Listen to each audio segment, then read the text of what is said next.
Alors, on va y aller. Parfait, on peut démarrer. On y va. Parfait, alors bonjour à toutes et à tous. Le Centre régional d'investissement de Marrakech-Safi est fier encore une fois de vous accueillir pour la 4e édition des CRI Meeting Days, votre rendez-vous mensuel de l'économie et de l'investissement dans la belle et diverse région de Marrakech-Safi. Alors cette fois-ci, après la mixité, les opportunités industrielles et l'écotourisme, nous sommes encore une fois réunis afin de traiter d'un sujet stratégique dans notre vision de développement et très important pour la région, le green investing ou l'investissement éco-responsable. Un changement de paradigme intervenu depuis quelques années, une nouvelle façon de voir le business, réaliser du profit tout en répondant aux enjeux et défis planétaires que l'on retrouve dans au moins 7 des Sustainable Development Goals. Et on le voit depuis quelques années, de plus en plus d'investisseurs sont à la recherche d'un impact social ou environnemental. Le Royaume du Maroc, sous la vision éclairée de Sa Majesté le roi Mohammed VI, que Dieu le glorifie, a su lors de ces dernières décennies, bien sûr, intégrer dans sa stratégie, comme le démontrent non seulement les programmes nationaux, mais aussi les investissements concrets sur le terrain, que ce soit dans les énergies renouvelables, le traitement des eaux ou encore la gestion des déchets. Nous sommes bien évidemment conscients dans la région de Marrakech-Safi de l'importance du sujet et nous estimons que notre région est très bien positionnée pour saisir aujourd'hui les opportunités qu'offre ce compartiment économique avec un potentiel solaire qui demeure toujours sous-exploité et ce malgré des initiatives très intéressantes comme le Green Energy Park, un potentiel éolien également sous-exploité et ce malgré la présence de 3 parcs éoliens pour plus de 400 MW de puissance. Nous sommes également conscients de la nécessité aujourd'hui de repenser et de réfléchir des sujets tels que la gestion des déchets afin de permettre une meilleure préservation de ressources et de l'environnement. Nous sommes très honorés aujourd'hui d'avoir avec nous, pour nous parler plus en détail de ces sujets, un panel d'experts de grande qualité que nous remercions bien sûr vivement. Je vais me permettre de les présenter rapidement avant de céder la parole à notre directeur général, M. Yassine Sfer, pour introduire le débat. Alors avec nous aujourd'hui, M. Youssef Chakour, qui sera notre modérateur et qui modérera ce CRI Meeting Day. M. Youssef Chakour est un entrepreneur social avec une innovation sociale très intéressante. Il nous en dira davantage tout à l'heure. C'est le directeur général aujourd'hui de Kilimanjaro Environnement. Avec nous également le président directeur général d'une institution très importante dans la stratégie nationale aujourd'hui et dans l'écosystème, l'Agence marocaine pour l'efficacité énergétique, M. Saïd Mouli. Aussi d'une grande institution, cette fois-ci internationale, filiale de la Banque mondiale, d'IFC, Morocco Country Officer, Madame. Avec nous aussi Madame Fatem Zahra Khalifa, directeur général du cluster solaire, et Monsieur Saïd Hamida, un autre entrepreneur social de la région et dont nous sommes très fiers. Mesdames et messieurs, merci beaucoup d'être parmi nous. Comme d'habitude, je tiens à rappeler aux personnes qui nous suivent à distance, et vous êtes de plus en plus nombreux, qu'ils peuvent interagir à tout moment en posant leurs questions sur le chat de l'application. Sans plus tarder, Sims, la parole est à vous. Merci Sissa Bibi, bonjour à tous. De nouveau, je vous remercie d'avoir répondu présent. Je remercie d'abord les experts et les participants à ce 4e tour des CRI Meeting Days. Comme vous l'avez bien rappelé, l'objectif est de proposer à la communauté d'acteurs socio-économiques de la région de Marrakech-Safi des sujets, des thèmes qui leur tiennent à cœur et qui impactent directement leur entreprise. Donc, on a commencé effectivement par des sujets de mixité en entreprise avec la journée des droits de la femme. Nous avons également parlé de l'industrie, nous avons parlé du tourisme et de l'écotourisme. Mais aujourd'hui, une thématique forte, une thématique incontournable qui est celle de l'investissement vert. Très rapidement, parce que l'objectif c'est surtout d'écouter nos experts, mais très rapidement, le Centre régional d'investissement de Marrakech-Safi est un centre dont la mission est de faciliter l'investissement. Il s'agit de la mission historique, qui est celle qu'on appelle généralement guichet unique. et qui permet d'accompagner l'investisseur tout au long de son processus d'investissement, dans les procédures, dans les actes, dans les autorisations qu'il puisse demander ou en avoir besoin. Ces missions ont évolué. D'une part, nous accompagnons aujourd'hui l'investisseur et l'entrepreneur, quelle que soit sa taille d'ailleurs, aussi bien un auto-entrepreneur ou une TPE, nous l'accompagnons au-delà de son projet d'investissement. C'est ce qu'on appelle généralement l'aftercare. Et nous faisons donc notamment dans le cadre de cette nouvelle mission, des événements comme celui-ci pour informer les entrepreneurs et les entreprises sur les incitations de l'État, sur les solutions qui existent, etc., etc.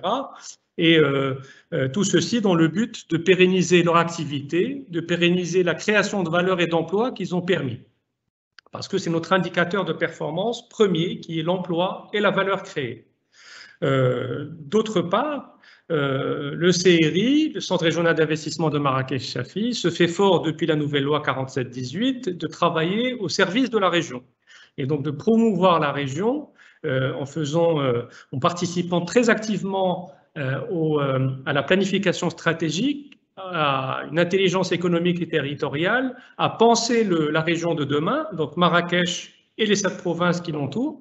Et c'est dans ce sens-là que nous avons aujourd'hui développé des programmes et des initiatives que vous trouverez sur notre nouvelle plateforme collaborative et d'information, marrakechinvest.ma. J'insiste dessus, donc marrakechinvest.ma est une plateforme où tout entrepreneur ou investisseur, marocain ou étranger, peut trouver les informations relatives à la région pour un investissement en toute sécurité. Justement, en fait, on a l'habitude de dire ici au CRI qu'il est intéressant d'investir à Marrakech-Chafi, il est facile d'investir à Marrakech-Chafi et il est temps d'investir à Marrakech-Chafi. On dit ça à tous nos investisseurs parce qu'on y croit et la région de Marrakech-Chafi a les conditions favorables idoines pour les investisseurs nationaux et internationaux. Par rapport au sujet qui nous retient aujourd'hui, qui est celui du développement durable et surtout de l'investissement vert, notre objectif n'est pas de dire qu'investir vert va sauver la planète. Nous pensons fermement qu'investir vert, pour chaque entrepreneur, c'est sauver son entreprise, c'est pérenniser son entreprise, c'est rentabiliser, optimiser et rendre compétitive son entreprise. Ça me rappelle quand on parlait de la qualité il y a 20 ou 30 ans, où c'était jugé comme un luxe de la part de plusieurs entreprises. Et aujourd'hui, les entreprises qui ne travaillent pas sur leur qualité, sur leur certification, sont des entreprises mortes. En tout cas, qui n'ont plus cours aujourd'hui. Donc, c'est pour ça que je pense intimement, et je parle au nom du CRI et je crois de nos membres et acteurs, qu'il est non seulement intéressant, mais qu'il est primordial et indispensable d'investir vert aujourd'hui. Donc, sans plus tarder, je redonne la main à M. Sabibi pour ouvrir le débat et donner la parole à notamment notre modérateur. On l'a présenté comme directeur de Kilimandjaro, et ce qui m'intéresse d'autant plus, c'est la nouvelle activité propre à la région de Marrakech-Chafi et dans la province d'Essaouira, et je suis sûr qu'il va nous en parler. Merci. Et merci, M. Nsfel. Alors, sans plus tarder, effectivement, je cède la parole à M. Chafon, notre modérateur, pour initier le débat. M. Chafon, à vous. Je vous remercie et je remercie le CRI d'avoir pris cette initiative de rassembler un panel de qualité et de talent pour mettre autour de la table un sujet qui, M. le directeur général du CRI, a bien fait de le souligner. La transition écologique n'est plus un luxe et n'est même plus une opportunité, c'est-à-dire elle représente énormément d'opportunités, mais on est dans une phase où elle devient un grand risque. L'intégration économique du Maroc est principalement avec l'Europe. L'Europe a signé un grand deal, le Green Deal européen, qui représente une énorme opportunité, mais un énorme risque pour l'économie et pour l'industrie marocaine.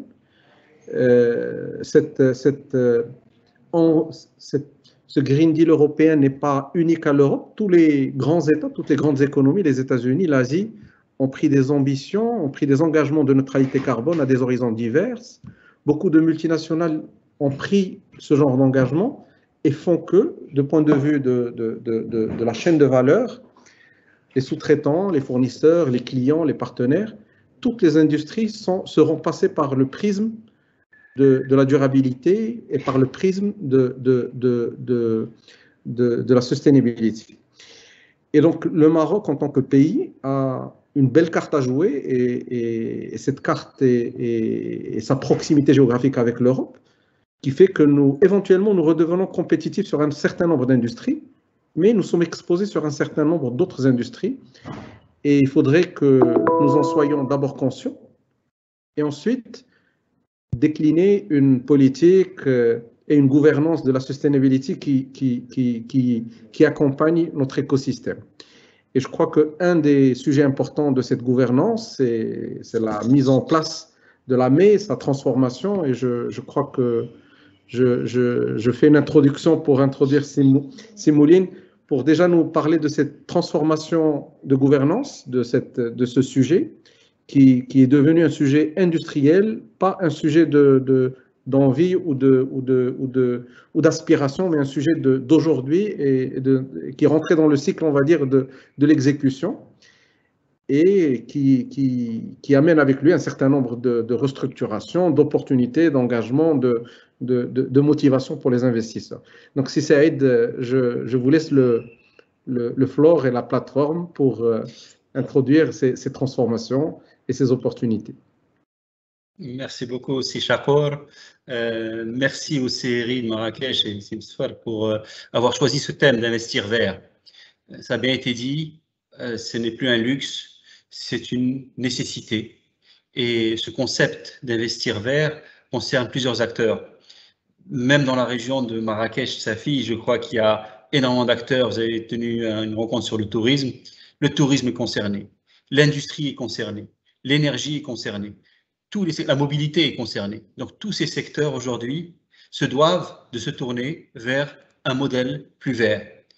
Pas parce que c'est la mode, parce que les clients le demandent. Parce que ceux qui exportent devront se mettre aux nouvelles normes. On voit des taxes carbone se préparer aux frontières. On voit toute cette orientation, et quand on parle d'économie verte, ben en fait, c'est l'économie mondiale de demain. Hein, on voit l'automobile se tourner vers l'électrique. On voit l'aéronautique se tourner vers l'hydrogène. On voit les bâtiments devenir à énergie positive. On voit tous les secteurs en train de se transformer. C'est pour ça qu'on est dans un schéma aujourd'hui où tout le monde est concerné et le changement que nous avons eu depuis mars 2020, la ME est passée du département de l'énergie et elle est sous tutelle maintenant du ministère de l'Industrie, du Commerce, de l'économie verte et numérique. Et pourquoi, pour la première fois dans notre pays, on a un ministère en charge de l'économie verte? C'est parce que c'est d'énormes potentialités. Vous l'avez bien dit dans votre titre, hein, opportunités et perspectives. C'est énorme ce qui peut se passer, surtout dans notre pays. Parce que nous passons d'un pays qui était importateur d'énergie fossile à un pays qui va devenir peut-être demain exportateur d'énergie verte. Et nous y croyons et nous y travaillons. Mais surtout déjà pour orienter nos industriels. Alors, ce changement de tutelle, c'est pas seulement que la ME, elle s'occupe toujours de l'efficacité énergétique, mais en plus de l'efficacité énergétique, il y a la mobilité durable et la production propre dans l'industrie. Plus que ça, le décret, il dit une chose, c'est que le ministère est chargé de mettre en place, dans le cadre de la stratégie nationale de développement durable, le programme d'action nationale de transition vers une économie verte, pas une industrie verte, vers une économie verte, et de veiller en coordination avec les autorités gouvernementales et les organismes concernés à sa mise en œuvre. Donc vous voyez, la mission a énormément changé et nous travaillons bien sûr avec le département de l'environnement, avec le département de l'énergie, pour que notre pays, qui a d'énormes atouts, qui a démarré très tôt parce qu'il y a une vision royale depuis plus de 10 ans, nous avons eu la chance de cette orientation pour les énergies renouvelables, pour l'efficacité énergétique, qui sont une priorité dans notre politique énergétique. Mais plus que ça, aujourd'hui, la stratégie nationale de développement durable s'applique à tous les secteurs. Alors l'agence, elle est dédiée aujourd'hui à l'économie verte avec 4 grandes missions.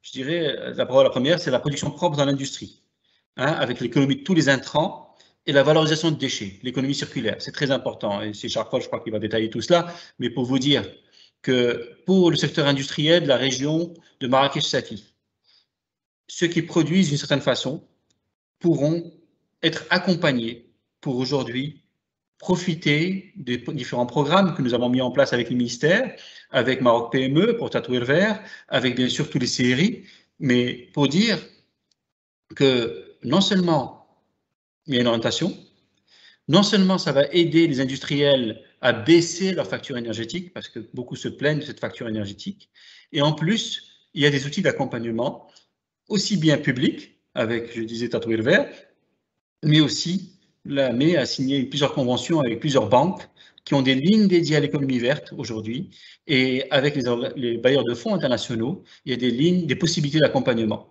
avec même des subventions. Donc, je dirais, aujourd'hui, les outils sont là.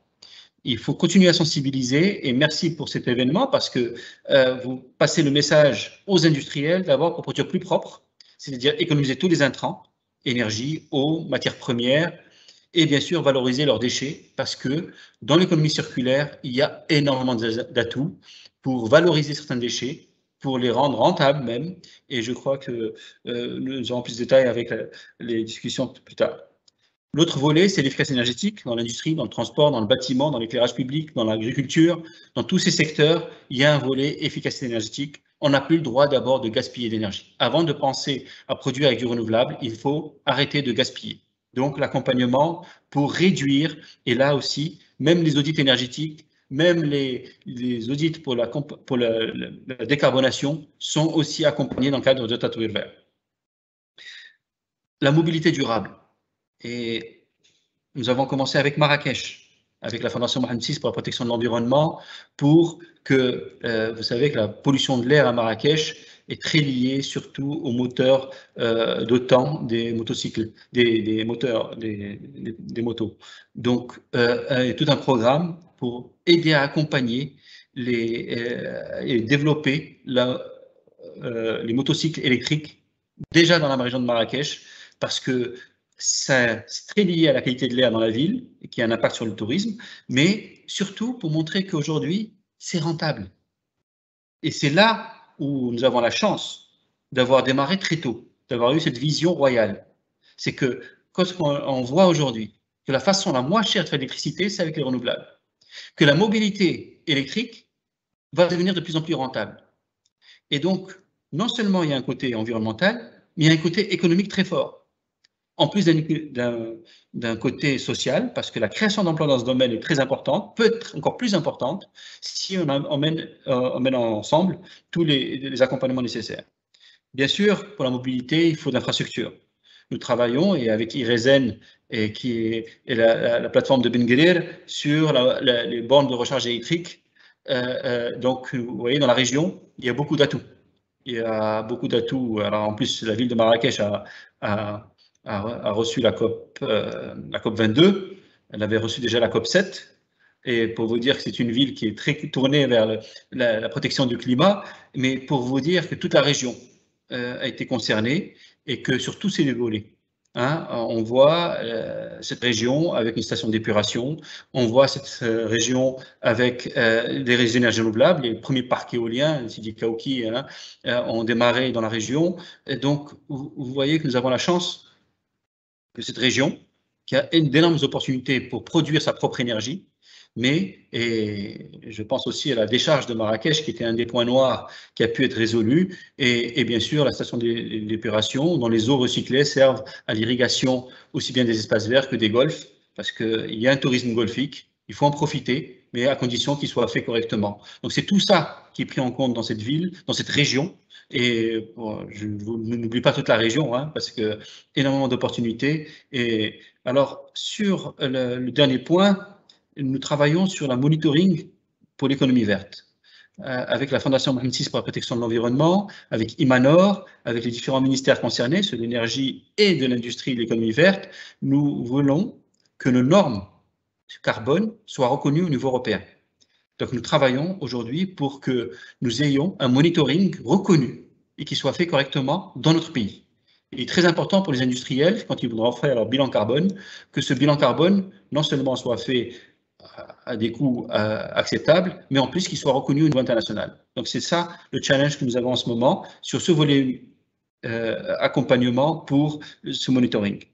Enfin, je voudrais dire, on a lancé très récemment cette War Room Green Economy à l'agence avec Monsieur le ministre du Commerce, de l'Industrie, de l'Économie verte et numérique pour accompagner au niveau réglementaire, au niveau foncier, au niveau, avec bien sûr les CRI dans chaque région, mais nous voyons aujourd'hui que s'il y a parfois des volets réglementaires qui bloquent certains projets liés à l'économie verte, et il y en a. On a vécu certaines actions. Nous avons, avec la COVAD, et c'est Chakor a beaucoup travaillé là-dessus, sur tous les projets, tous les blocages qu'on peut rencontrer. L'économie verte nécessite des réglementations adaptées.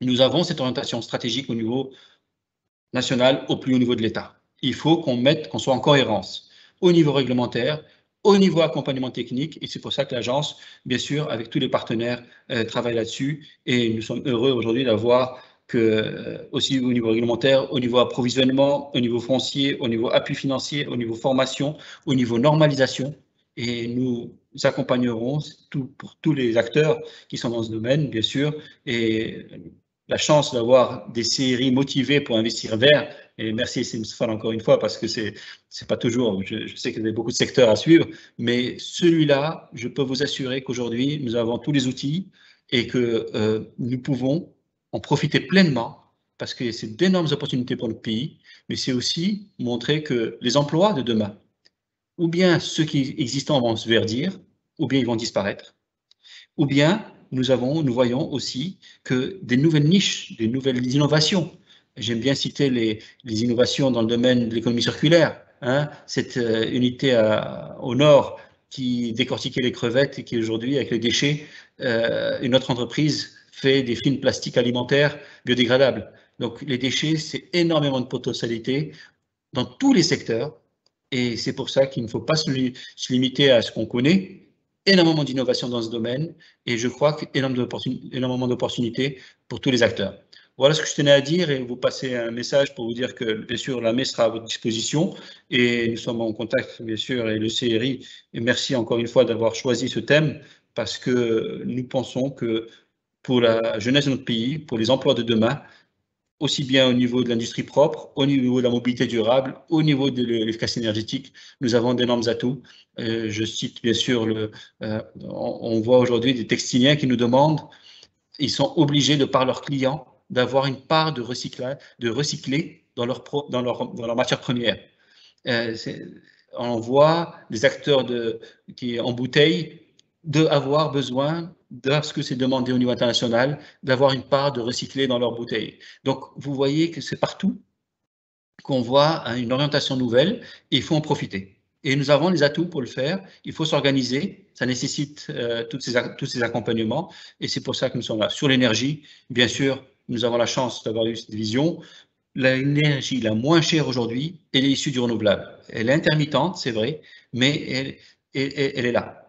Et elle est la moins chère. C'est pour ça que les toits solaires se développent, et je suis sûr que dans la région, il faudra aussi accompagner pour que non seulement nous avons des grands groupes dans la région, vous savez, le groupe OCP est à 88% son électricité d'origine renouvelable. Nous voyons les acteurs dans le domaine du ciment, et même dans la région, vous avez des cimentiers qui se tournent vers l'énergie verte à partir d'éoliens. Donc nous voyons tout cela, et c'est un modèle. Notre pays a des cas d'école qui fonctionnent très bien et qui ont montré que non seulement c'est environnemental, mais c'est surtout économique. Donc, il faut en profiter pleinement. Et voilà le message que je tenais à faire passer. Et vous remercie encore une fois pour avoir choisi ce thème pour le CRI Meeting Days.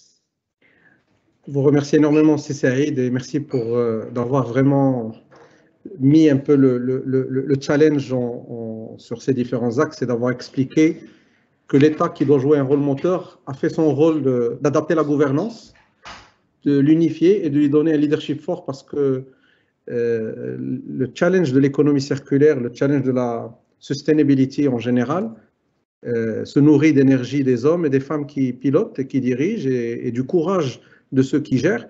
Et on ne peut pas faire une transformation, on ne peut pas faire une révolution sans avoir une dose d'énergie importante, un leadership fort et une clarté de la gouvernance. Et je crois que l'État a rempli son rôle.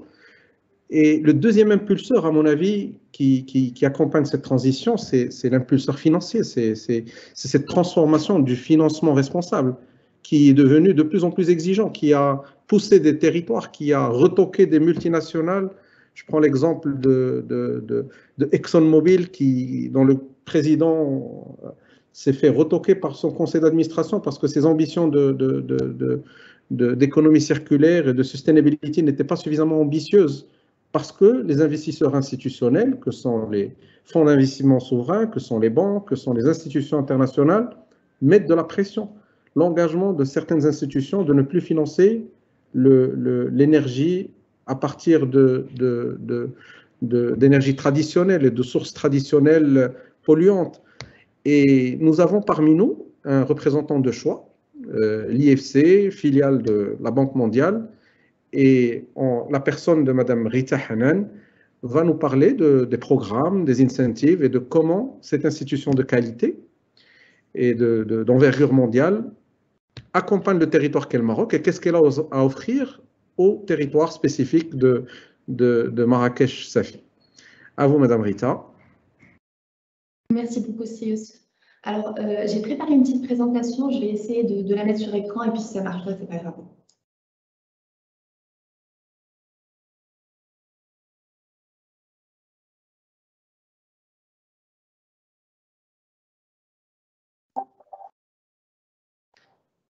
Alors, est-ce que vous voyez mon écran? On le voit, mettez-le full screen, comme ça il est visible de manière simple pour tout le monde. Voilà. Ça devrait être bon là. Ok, super. Merci beaucoup. En tout cas, merci beaucoup pour l'invitation. Je suis vraiment ravie d'être là. C'est vraiment un plaisir, notamment parce que c'est un sujet important, mais aussi parce que le série de Marrakech-Safi est vraiment un partenaire clé pour l'IFC. D'ailleurs, on a signé un accord l'année dernière avec la wilaya de Marrakech-Safi pour promouvoir l'investissement dans cette région et notamment renforcer sa compétitivité. Donc vraiment, l'investissement est au cœur de notre stratégie et l'investissement vert est au cœur de la stratégie de l'IFC. Donc on m'a demandé un petit peu de commencer ma présentation en apportant un peu une perspective globale de l'investissement vert, d'une institution financière globale, et un peu de m'attarder un petit peu sur la région MENA. Donc je vais juste vous planter un petit peu le décor pour montrer un peu l'importance de ces investissements-là, et puis je parlerai après des outils que l'IFC met à disposition de tous les partenaires pour renforcer cet investissement vert. Alors, en 2016, on a fait une étude qui est un petit peu bottom-up, où on a pris les NDCs des pays, qui sont les contributions déterminées des pays au niveau de climat, et on l'a fait pour 21 pays des marchés émergents. Le Maroc en fait partie, donc ces 21 pays représentent 62% de la population mondiale et 48% des émissions de gaz à effet de serre. Donc, en faisant cette approche un peu top-down, on s'est rendu compte qu'il y avait 23 milliards de financement climatique, de besoins en financement climatique d'ici 2030. C'est vraiment une opportunité d'investissement énorme. On a fait un petit zoom sur la région MENA. Et donc, rien que pour l'Égypte, le Maroc et la Jordanie, il y a un potentiel total d'investissement de 265 milliards d'ici 2030. Donc, on a un petit peu regardé la décomposition. Donc, un tiers vont dans l'énergie renouvelable, et on en a reparlé, et M. Mouline a dit l'importance de l'énergie renouvelable, mais aussi 64% vont tout ce qui est dans les bâtiments verts, les transports, l'efficacité énergétique industrielle, la transmission et la distribution d'électricité, et enfin la solution des déchets. Donc, il y a vraiment une réelle opportunité d'investissement qui est mesurable, qui est importante. C'est une opportunité d'investissement pour les banques. Donc, bien sûr, les banques se positionnent. C'est une opportunité d'investissement pour le Maroc, notamment et on l'a bien dit, dans un contexte de relance verte post-Covid, dans un contexte où il y a justement ce Green Deal, et nous devons renforcer, c'est une opportunité pour renforcer la compétitivité de nos champions marocains et les rendre encore plus compétitifs. Donc, alors, bien sûr, tous ces chiffres font un petit peu tourner la tête, et des fois, on entend les banques qui disent « j'ai de l'argent, mais je ne trouve pas de projet bancable », et on trouve aussi les développeurs de projets qui disent « moi, j'ai des projets, mais je ne trouve pas de financement ». Donc, à l'IFC, on a bien compris que l'accompagnement, l'assistance technique est aussi importante, si ce n'est plus que le financement. Et donc, plus spécifiquement pour le Maroc, on a développé certains outils pour accompagner le développement de projets durables au Maroc. On s'est beaucoup focalisé sur la thématique de l'eau, hein, parce qu'on sait que 2% du PIB du Maroc vont dans l'investissement en eau, mais cela ne couvre que 30% des besoins en infrastructure. Donc le besoin est vraiment énorme. Et on a été un peu pionnier, on est un peu fiers. Donc on a développé le premier PPP d'irrigation au monde et qui s'est fait dans la région de Guerdane. Donc on a aidé à développer une concession et donc on a aidé dans la construction, le cofinancement et la gestion de ce réseau d'irrigation. On accompagne aussi les régions et les collectivités territoriales, notamment via le premier prêt sans garantie d'État qu'on a fait pour la région de Casablanca-Setat pour la mobilité durable, notamment pour soutenir le tramway de Casablanca.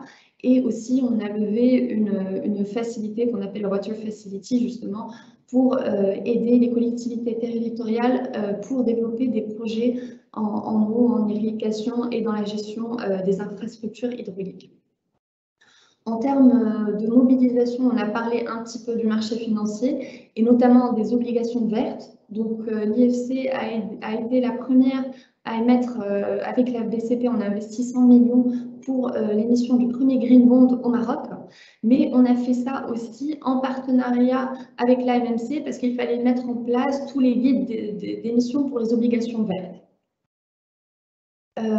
On se positionne aussi sur certains secteurs qui sont stratégiques pour le Maroc, notamment pour les zones industrielles. Nous sommes en train d'aider les zones industrielles, certaines zones industrielles de Tanger pour avoir la mise en place de standards éco-parcs et justement pour que ces zones soient plus vertes, plus investment friendly aussi, mais aussi sur la thématique de la valorisation des déchets qu'on trouve très importante.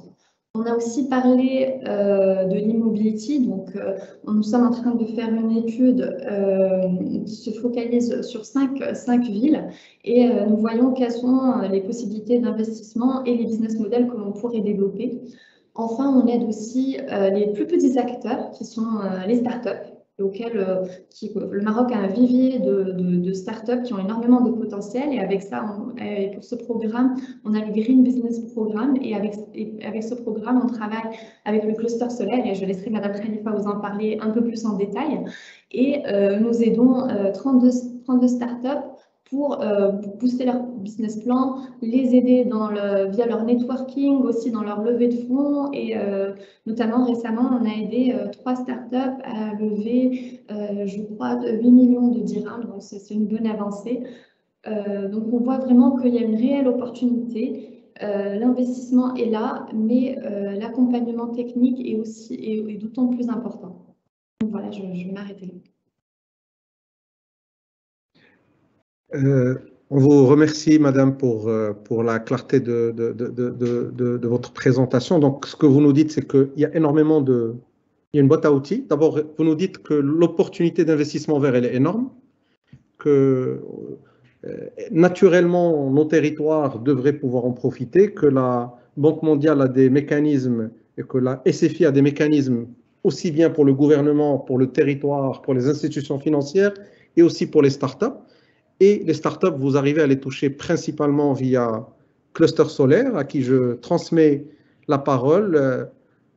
Fatem Zahra, à toi la parole, à toi de nous présenter ce que fait le cluster et comment vous arrivez à articuler ces opportunités et les rendre accessibles dans une région comme Marrakech-Safi. Merci Youssef, merci également au CRI, donc Marrakech-Safi, à toute l'équipe. Donc on est vraiment ravis de travailler avec vous sur justement le développement d'un écosystème vert également au niveau de Marrakech, mais aussi aujourd'hui au niveau de ce webinaire.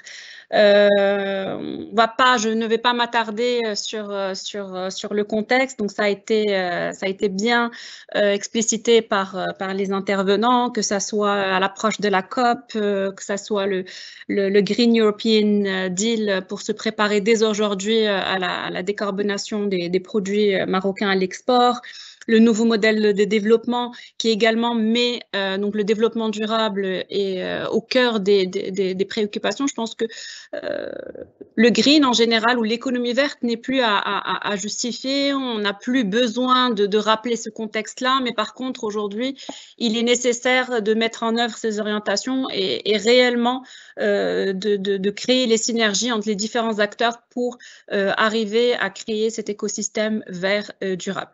Donc le cluster solaire, donc on est une association à but non lucratif. On essaye justement de créer cet écosystème-là au niveau de notre association. Donc on a justement on essaie de maximiser les synergies entre le secteur donc public, donc les institutionnels, donc que ce soit Mazen, l'AME, les ministères de l'énergie, de l'industrie, les différents acteurs donc étatiques intervenant dans les secteurs de l'économie verte et des énergies renouvelables de façon plus spécifique, le secteur privé, donc les entreprises, donc que ce soit les grandes entreprises, les PME, les TPE, les startups, donc on a aussi un vivier de startups dont je vous parlerai plus tard, et le monde donc de la recherche, donc les centres de recherche et développement, les universités et les institutions de financement. Donc, il est vraiment important de mettre toutes ces forces vives, on va dire, autour de la même table, de travailler main dans la main, justement.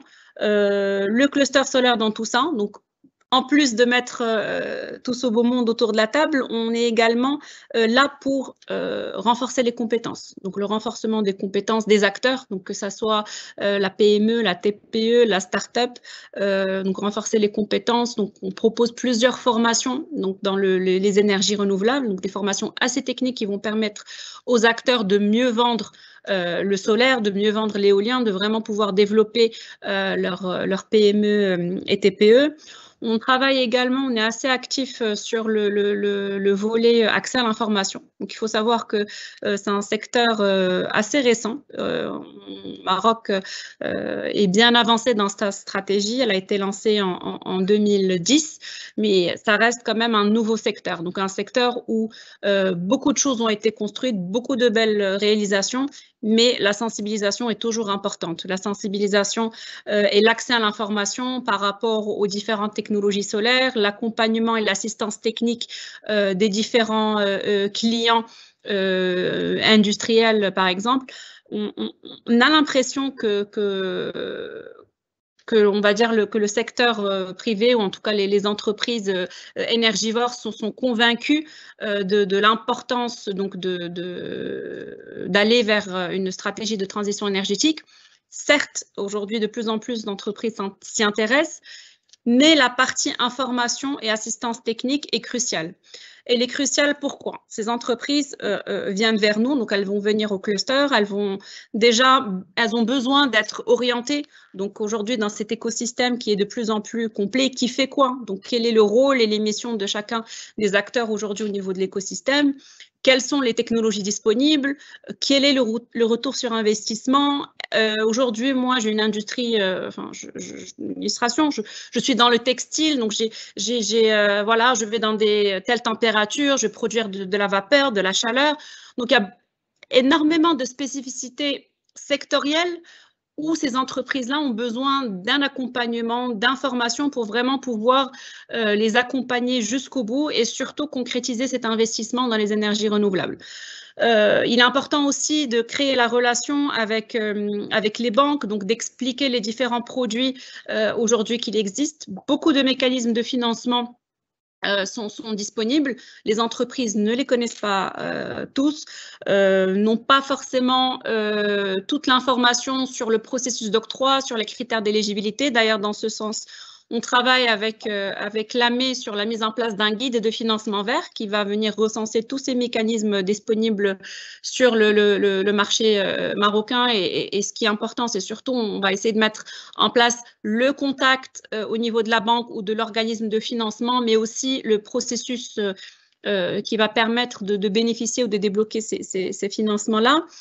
Donc, toute cette partie assistance technique, orientation est très importante et j'invite toutes les personnes aujourd'hui connectées, donc que ça soit tout secteur confondu, toute taille d'entreprise confondue. Donc, n'hésitez pas à nous contacter justement. On essaie vraiment de nous positionner comme ce one point stop. On va réellement vous permettre de vous connecter avec les bonnes personnes, vous donner les informations qui vous manquent et surtout vulgariser ces technologies solaires qui sont aujourd'hui de plus en plus intéressantes économiquement parlant, mais aussi en termes d'impact sur votre facture énergétique, sur votre aussi efficience énergétique. Donc, je le répète assez souvent, aujourd'hui, on ne parle plus d'efficacité, on ne parle plus d'énergie, on parle de performance énergétique. Donc, c'est aussi ce concept de performance énergétique, c'est dans cette vision d'ensemble, dans cette vision intégrée que les entreprises devraient s'inscrire et qui aussi s'inscrit parfaitement dans le cadre de leur transition énergétique, donc vers un avenir beaucoup plus durable et aussi compétitif. Donc, le cluster solaire, comme je viens de le rappeler, donc on est positionné sur la formation, l'accompagnement, l'assistance technique, aussi sur le volet donc veille et intelligence économique pour pouvoir transmettre un maximum d'informations sur les nouveautés du secteur, que ce soit au Maroc ou à l'international. Et enfin, la mise en relation. Donc, le B2B est très important. Donc, aujourd'hui, on décide d'investir dans le vert, donc de développer des investissements verts. Il est important d'être avec les bonnes personnes, donc d'identifier les partenaires de choix, que ça soit en termes de fournisseurs, que ça soit en termes de partenaires techniques. Et pour cela, donc, en plus des événements justement qu'on organise, on a développé une plateforme donc B2B qui s'appelle le Green Moroccan Business Network. Donc, on a recensé plus de 500 acteurs, donc par secteur, par filière, par niveau, par expertise, par expérience, aussi les différentes références de ces entreprises-là, pour pouvoir justement permettre ou faciliter ce matchmaking entre un donneur d'ordre, un fournisseur, un sous-traitant. Donc, il est très important aussi pour nous de voir dans quelle mesure les entreprises donc, de la région de Marrakech pourraient également être recensées au niveau de cette plateforme-là. Ce qui me permet de rebondir sur un projet très important qui nous tient à cœur, qui est la caravane solaire qui est prévue à Marrakech, donc en partenariat avec le CRI. Donc, nous comptons organiser une caravane solaire.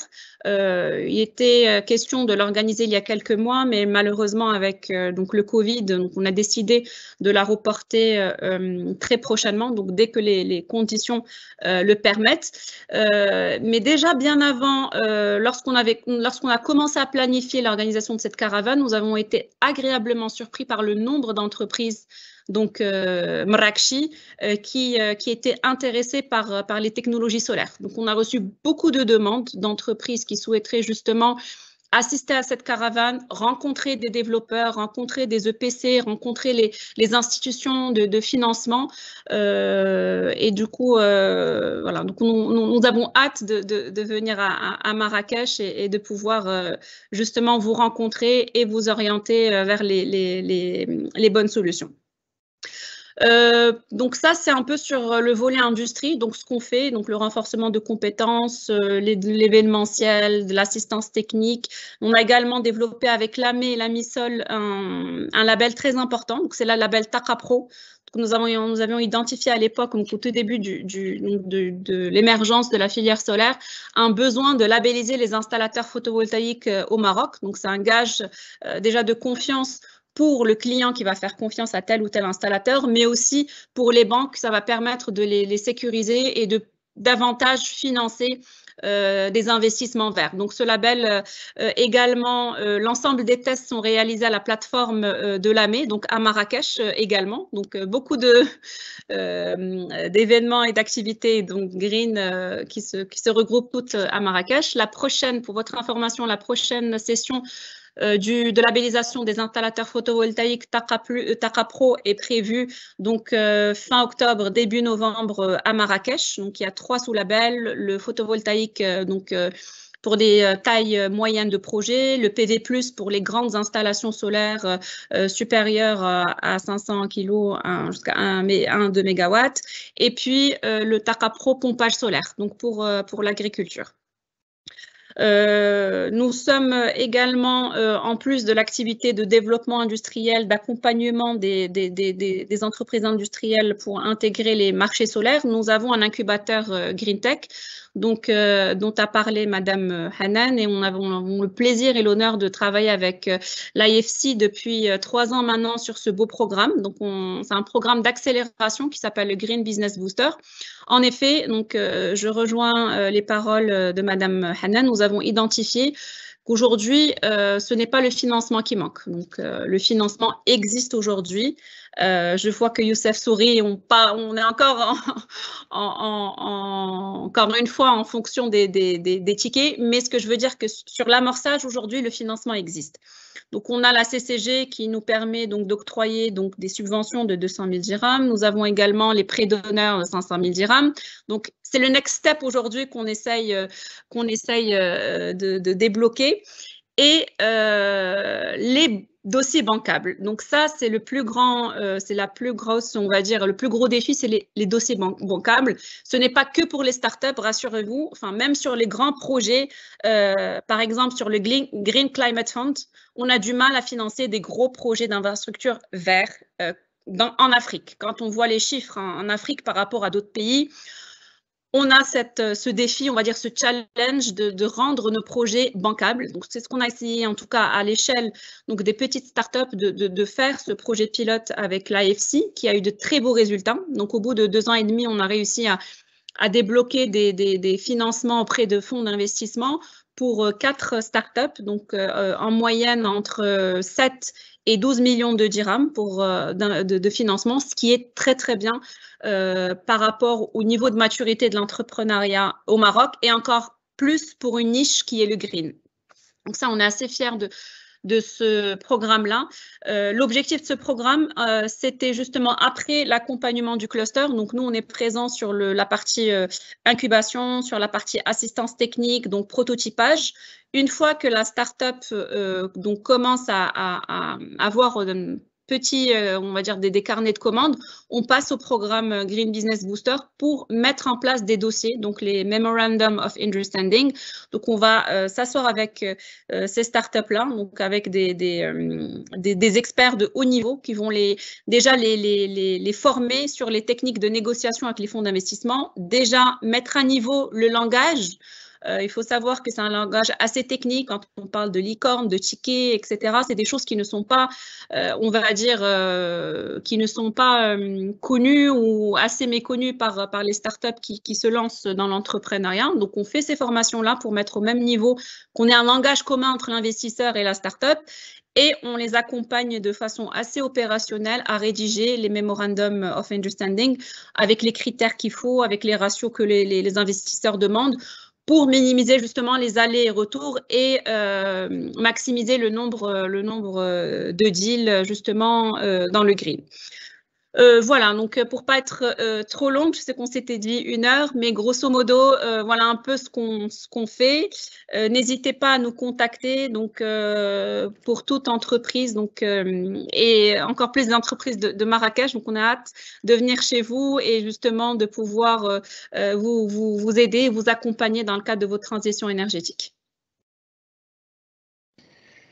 Super, bravo pour le timing, Fatem Zahra. Je crois que bon, on a fait un peu le tour de l'administration territoriale, on a fait le tour du représentant, on va dire, du gouvernement, on a fait le tour de l'institution financière internationale, on a fait le tour d'un cluster qui est engagé dans la transformation écologique du pays. Maintenant, la grande question, c'est est-ce que nous, les entrepreneurs, on vous ressent, est-ce qu'on voit la même chose, est-ce qu'on a la même lecture? Et je vais passer le relais à quelqu'un, à Saïd Ben Hamida, qui est cofondateur de Mika et qui va nous donner un peu son ressenti. Enfin, d'abord, qui va nous parler de son projet, parce que son projet est exceptionnel et il est connecté à une vague, je dirais, à une vague mondiale. Donc, c'est important que certains de nos talents se connectent à ces mouvements mondiaux. et avec la réalité marocaine qui est celle que des entrepreneurs comme moi et lui connaissons, et beaucoup de notre auditoire devraient aussi se reconnaître. Donc l'ambition, elle est importante, l'envie de connecter, de se rapprocher de là où nous sommes par rapport à là où nous voulons être, elle est là, elle est sincère, et tous les acteurs de l'écosystème. Maintenant, le chemin est difficile et il faut qu'on le dise aussi. Et je passe la main très rapidement à Saïd pour nous parler d'abord de son beau projet et de son expérience entrepreneuriale dans le territoire. Je te remercie, Youssef. Merci à tout le monde pour l'invitation. C'est un honneur pour une petite entreprise comme Mika d'être dans un panel de cette qualité.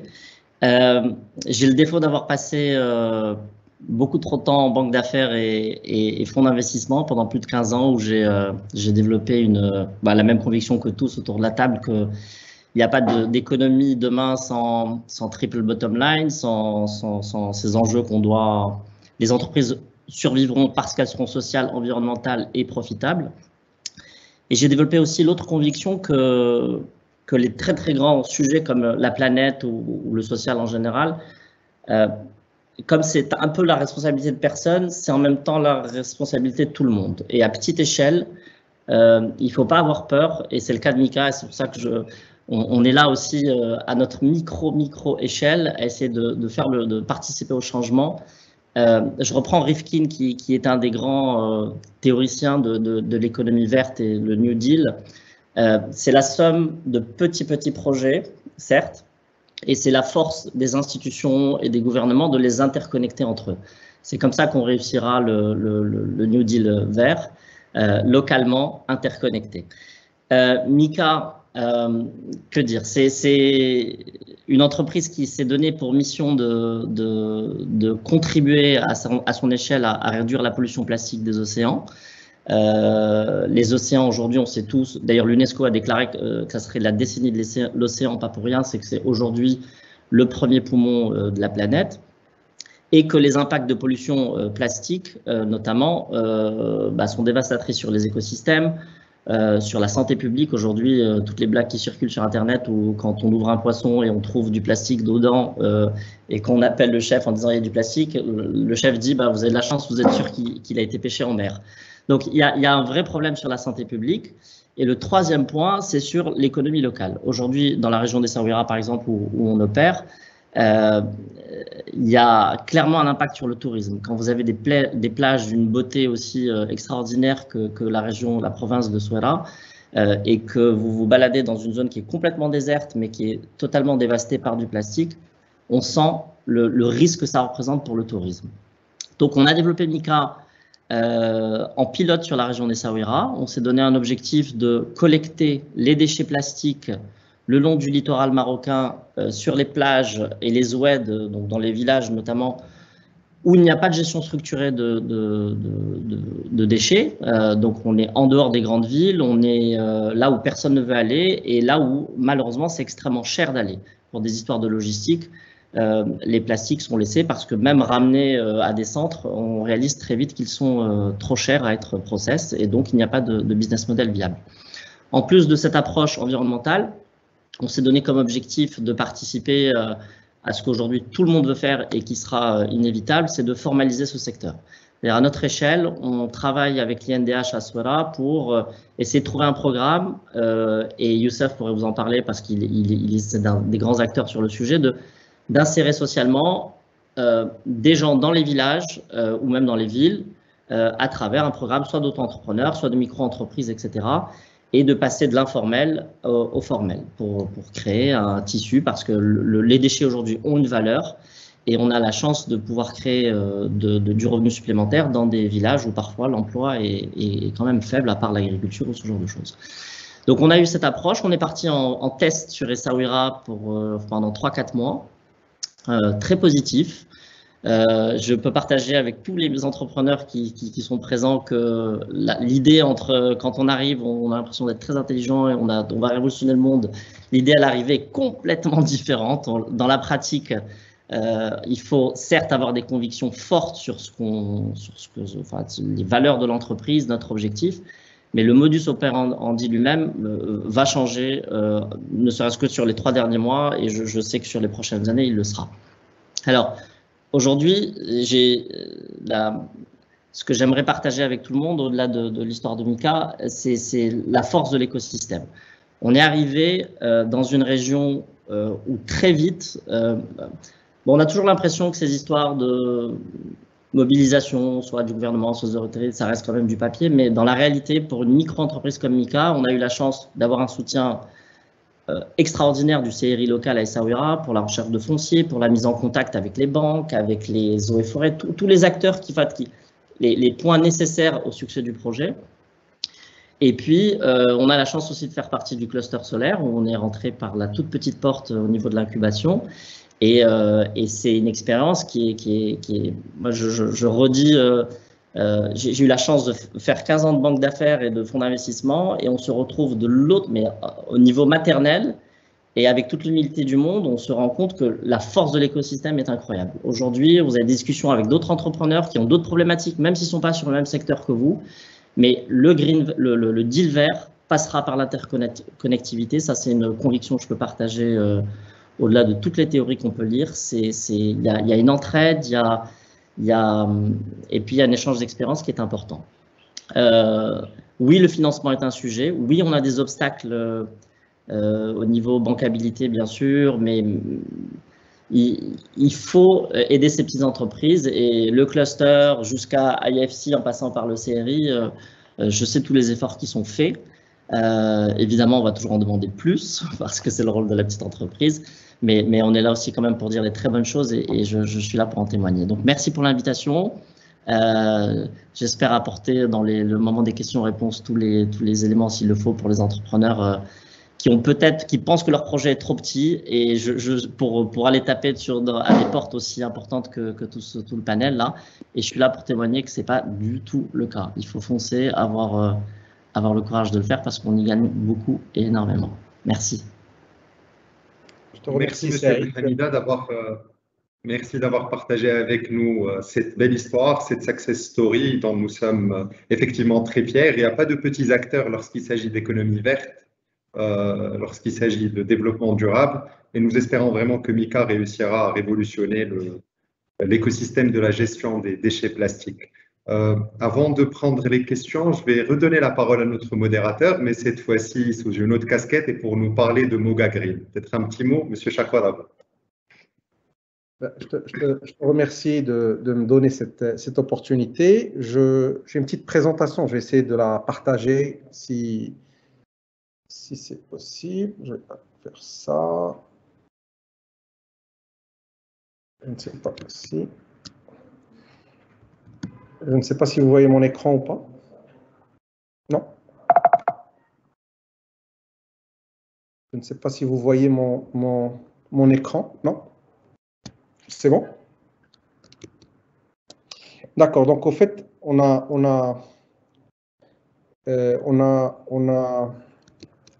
créé une association. Alors, on voit le partage de Teams. Tu as partagé Teams. Ah, d'accord. Donc, j'ai partagé la mauvaise fenêtre. Je vais partager et choisir toutes les fenêtres ou l'écran. Ouais, je crois que maintenant, ça devrait le faire. Et là, je crois que là, c'est bon. Parfait. Parfait. OK. Donc, rapidement, on a créé une fondation qui a pour vocation d'accompagner des territoires et des organisations dans la mise en œuvre d'une philosophie et de projets de zéro waste to landfill. Donc, et avec une philosophie de mise en place qui avec triple bottom line, donc people, planet and profit, qui permet de réaliser et de délivrer de la performance. Donc, notre offre au territoire est une offre alternative, intelligente, parce qu'elle est digitale, mesurable, inclusive, participative et ouverte aux universités, aux citoyens. Donc,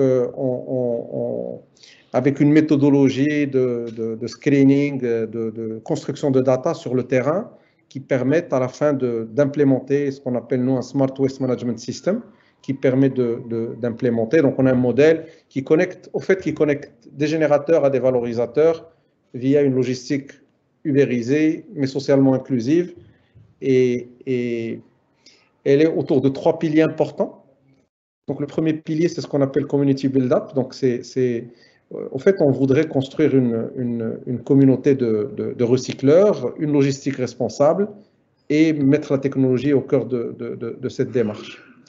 Donc, dans le cas précis de Sowera, par exemple, on a travaillé avec un écosystème très, très large. Donc, c'est un projet avec multi-stakeholder, donc, où nous avons le CRI, où nous avons la ville de Sowera, où nous avons des partenaires marques qui sont responsables de la mise sur le marché des emballages, beaucoup de sociétés civiles, donc Sowera Mogador, beaucoup d'institutions pour l'intégration des chineurs, pour l'intégration des institutionnels, beaucoup d'industriels valorisateurs, donc GPC, CEVAM et notre structure pour les huiles. Donc l'idée, c'est que faut faire vraiment preuve d'un projet d'intelligence collective qui permet de changer la donne en changeant un tout petit quelque chose, mais chez plusieurs interlocuteurs en même temps.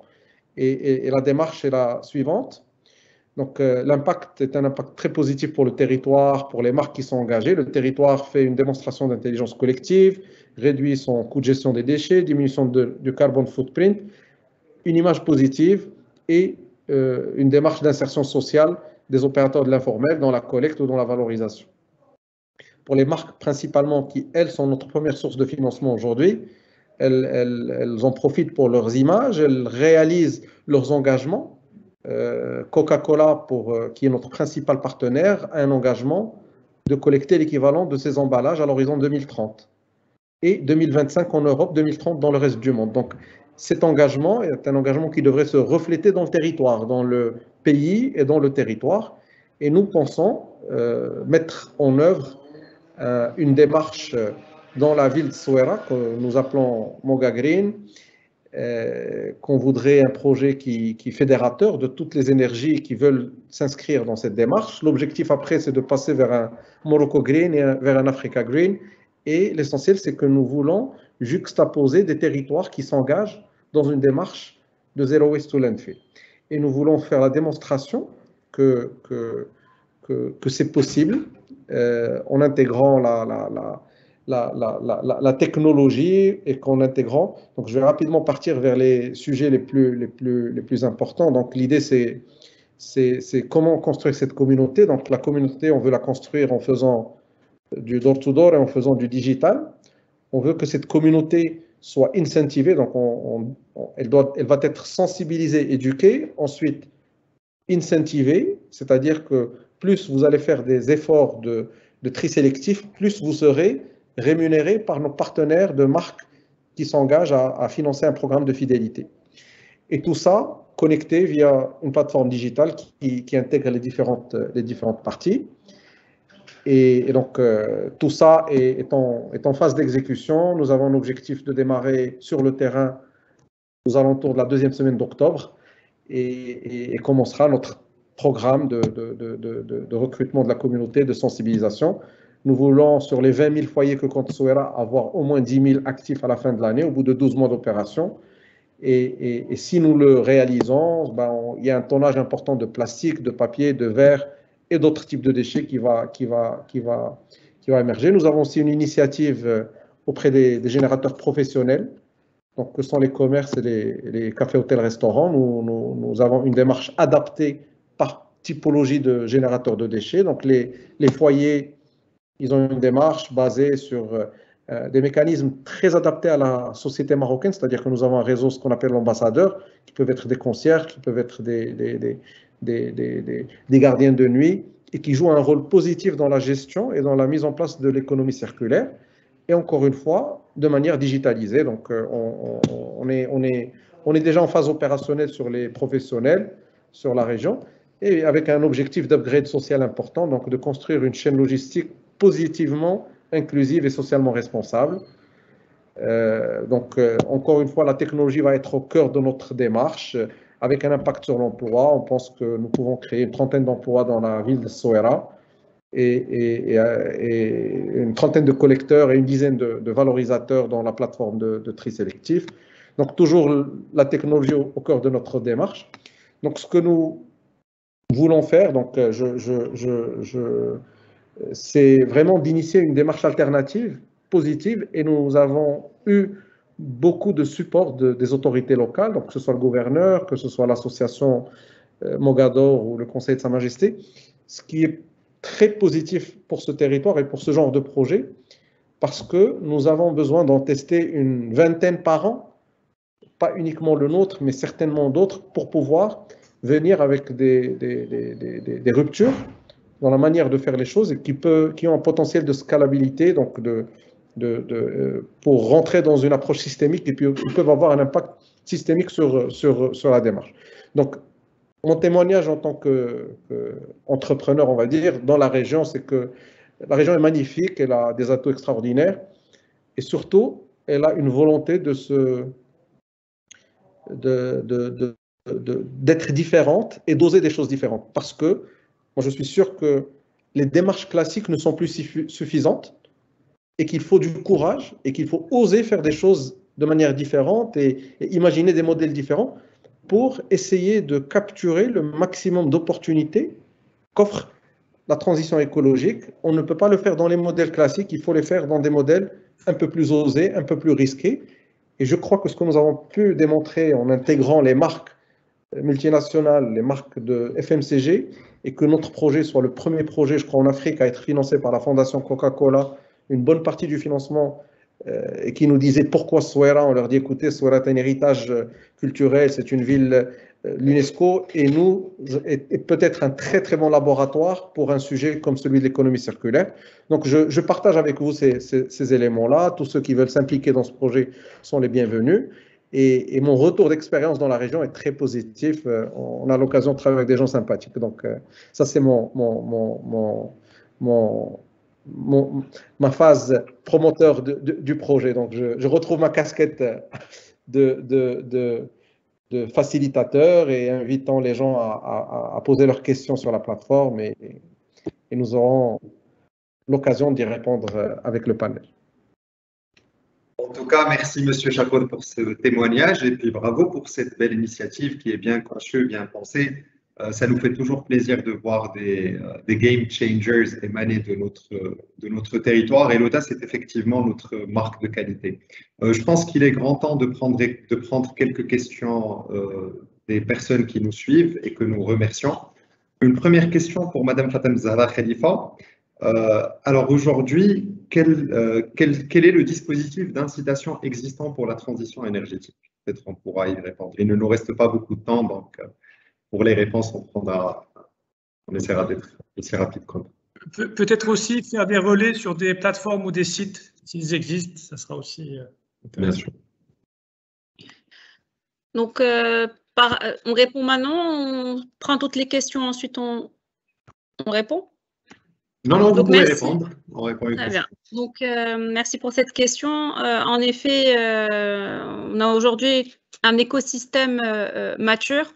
On a également des incitations justement vers de la transition énergétique. Mais ce qu'il faut savoir, c'est qu'en parallèle de ces incitations, on a des obligations. Des obligations, comme l'a expliqué Simouline tout à l'heure, par rapport au Green Deal. Donc, il faut se préparer aujourd'hui pour être prêt en 2023, pour justement pouvoir exporter, pouvoir se développer. Il faut que nos produits soient verts.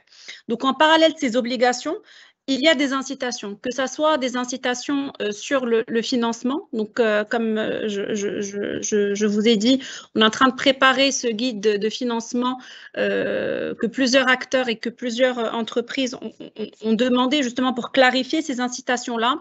Donc, on a des produits comme le produit de Maroc PME et de la MED, donc le Tatouer Vert, qui lui va vous permettre sur des installations avec un au moins 50% de transformation industrielle, de financer à hauteur de 30% de subventions tout investissement vert, que ça soit une toiture solaire, que ça soit déchets, que ça soit sur l'eau. Donc, ce produit est très intéressant et c'est une incitation, 30% de subventions, c'est une réelle incitation. On a également d'autres produits, donc que ça soit le GEF, la GVC, donc tous les mécanismes de financement qu'on vous présentera par la suite, il y a une partie de subvention qui va permettre justement d'encourager vers cette transition verte.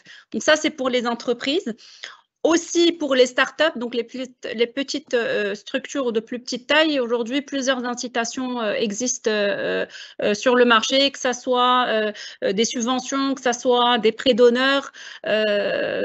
Réellement, le marché est en train de se structurer. Pour moi, les incitations, c'est aussi pas que des financements ou des subventions. Les incitations, c'est aussi des marchés. Donc, il y a de plus en plus de marchés ou d'opportunités pour les produits ou les services, on va dire verts de façon assez générale pour pas tous les nommer. Donc, le marché est là. Il est beaucoup plus réceptif à tout ce qui est vert, tout ce qui a un impact positif sur l'environnement. Donc, pour moi, c'est une incitation également au-delà du financier. On a également la partie accompagnement, donc l'assistance technique, donc pouvoir avoir une assistance, une orientation, un accompagnement, c'est aussi une incitation, donc pour mieux faire les choses et faire des choses à impact. Donc pour moi, tous ces éléments-là sont des incitations, sont des accompagnements qui vont permettre à toutes les entreprises de s'inscrire dans cette transition énergétique et surtout qu'elle soit durable et favorable pour l'environnement, mais aussi économiquement parlant pour l'entreprise. Merci beaucoup, Madame Khalifa. Alors, une deuxième question, et celle-ci, je pense qu'elle s'adresse pour nous ici au Centre régional d'investissement. Alors, quelles infrastructures ont été mises en place dans la région de Marrakech-Safi? Pour être assez rapide et synthétique, bien sûr, nous ne pouvons être exhaustifs en raison de la multitude des différentes initiatives, mais en ce qui concerne, par exemple, le solaire, aujourd'hui, en ce qui concerne, par exemple, le pompage solaire pour l'irrigation destinée à l'agriculture, nous sommes à 105 exploitations sur le territoire pour une superficie de plus de 1000 hectares, sans tenir compte, bien sûr, de Chichawa, un parc photovoltaïque à Marrakech qui fait plus de 3900 panneaux sur une superficie de 4800 mètres carrés, et aussi une plateforme qui est la première en son genre en Afrique, qui est le Green Energy Park, qui est une structure de test, de recherche et de formation en énergie solaire dans la ville verte de Ben Gvir. En ce qui concerne l'éolien, donc comme on l'a dit au départ, donc 3 parcs éoliens, un à Mordoul, un autre à Jbel Hadid et un autre à Safi d'une puissance de 200 MW.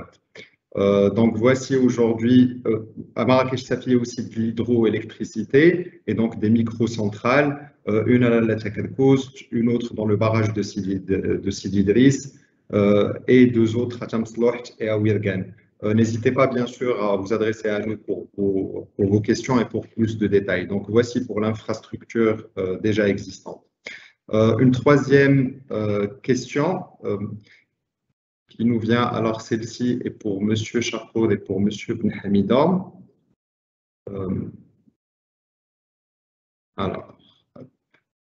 Donc, quelles solutions et mesures mettre en place pour encourager l'économie circulaire dans les chaînes de valeur des entreprises régionales?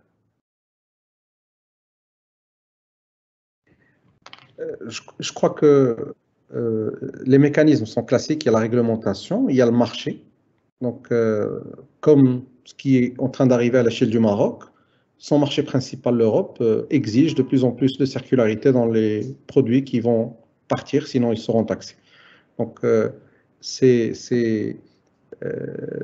la réglementation est le meilleur ingrédient, on va dire, mais en l'absence de réglementation, les entreprises peuvent jouer un rôle, ou les acheteurs, qui peuvent être publics ou privés, l'État a un devoir d'exemplarité qui peut être aussi une locomotive dans l'émergence de produits ou de services intégrant une économie circulaire, une dose d'économie circulaire, avec un peu de traçabilité.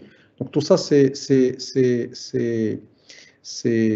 des mécanismes qui peuvent être mis en place. Je suis un industriel de la région, je produis de l'huile d'olive, j'exige que ma bouteille soit à base recyclée ou en plastique ou en verre. Ça permet de créer une demande et cette demande permet de structurer une filière. La même chose si je suis une administration qui commande du papier, ben je ne commande pas de papier neuf, je commande du papier recyclé, ça structure une filière et ainsi de suite. Donc il n'y a pas d'ingrédients magiques, c'est des ingrédients de marché ou de régulation.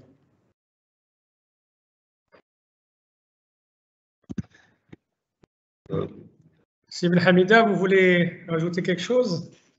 Avec le micro, c'est mieux. Rien à ajouter, c'était exactement les 2 points qui reviennent en boucle. Justement, juste pour rebondir, il y a quelque chose qu'on n'a pas nommé, mais dans le dernier discours de Sichakor, on le sous-entendait, c'est la notion d'acheteur responsable. Maintenant, dans les grosses structures, vous avez la notion d'achat responsable qui oblige à ce qu'on intègre dans le cahier des charges et dans les termes de référence tout ce que vient de dire Sichakor et les intervenants pour que, donc si on n'est pas conforme à ces obligations, à ces réglementations, on va être hors scope et on va même pas être dans les carnets de commandes et dans les prestataires potentiels de ces entreprises donneurs d'ordre.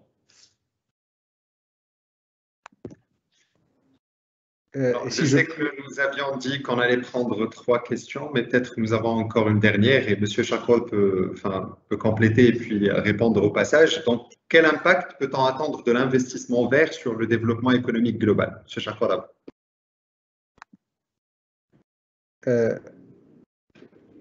L'investissement responsable ou l'investissement vert est très souvent un investissement très difficilement délocalisable. C'est un investissement ancré dans le territoire, donc il permet de créer une valeur ajoutée pérenne, il permet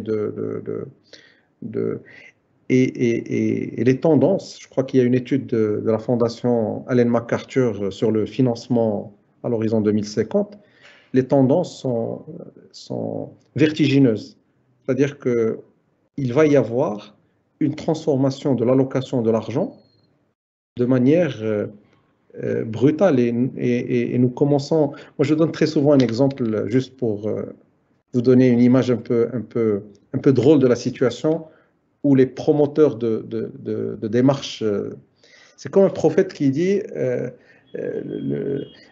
il y a un grand problème qui va arriver derrière le mur juste à côté de moi et ça fait 10 ans qu'il le dit. Là, c'est vrai.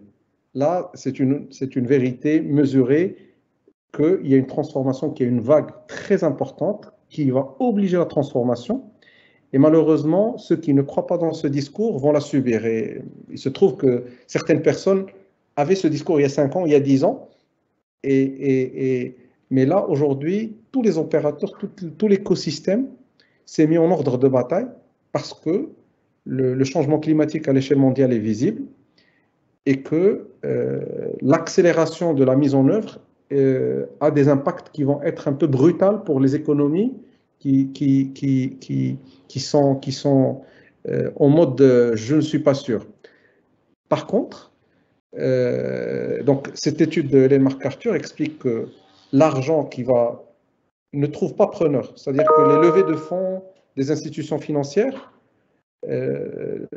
les courroies de distribution, les mécanismes de distribution via la banque, ne sont pas adaptés à cette transformation. Il faut peut-être aussi créer des démarches différentes et il faut beaucoup d'investissements en capital risque et en VC pour pouvoir espérer sortir. Donc, il faut beaucoup d'incentives et beaucoup de capital risque pour faire accélérer et saisir l'opportunité de cette transformation. Parce que maintenant, les échéances sont connues. L'Europe parle de neutralité carbone à l'horizon 2035 ou 2050, dépendamment des pays. Les États-Unis, la même chose, la Chine. Et tout ça a un impact. L'Europe parle de taxe carbone à ses frontières à l'horizon 2023 qui va démarrer. Et toutes les industries dans lesquelles nous opérons se retrouveront mises à être challengées. Donc, aujourd'hui, les gros challenges, c'est comment se connecter au financement. parce que la problématique c'est comment distribuer le financement de manière efficace. Et là, c'est très compliqué. C'est comment gérer la phase de transition entre le moment où vous décidez et le moment où tout l'écosystème est favorable. Donc, il y a toujours un temps plus ou moins long qui fait que votre entreprise est mise à risque. Et le troisième sujet, c'est comment capturer cette valeur et avoir les bons talents qui accompagnent cette transformation, parce que c'est une transformation, encore une fois, qui va consommer énormément de leadership et énormément de ressources humaines et énormément de qualité de ressources humaines qui ne sont pas toujours disponibles et qui ne sont pas toujours formées à cette transition qui va arriver.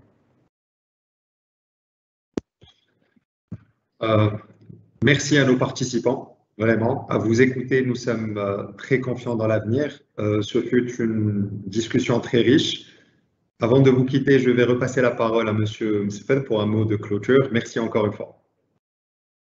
Merci Sissa Bibi, merci à tous les participants et les intervenants. Ben, je pense que tout a été dit.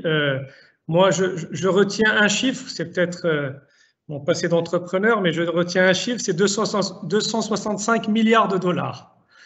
Ça montre tout le potentiel qu'il y a dans ce secteur, certes sur la région MENA, mais si on peut avoir quelques pourcents de cette manne, c'est déjà extraordinaire.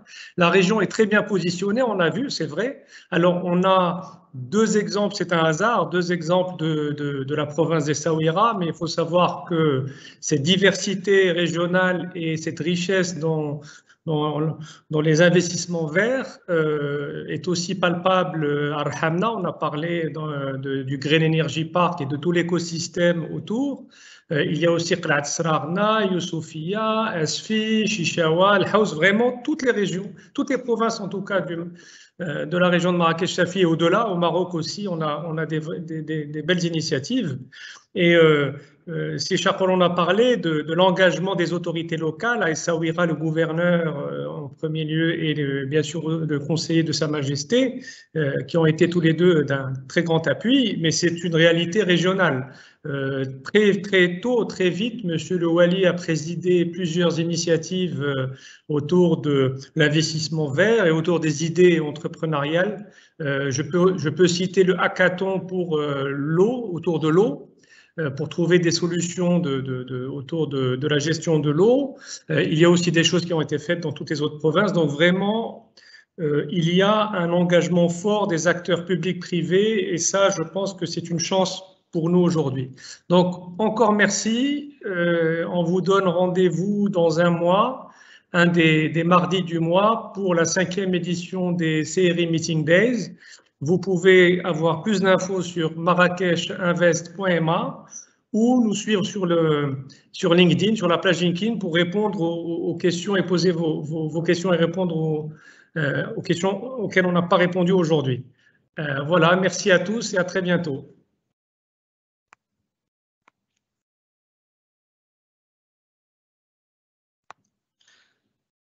Alors les amis,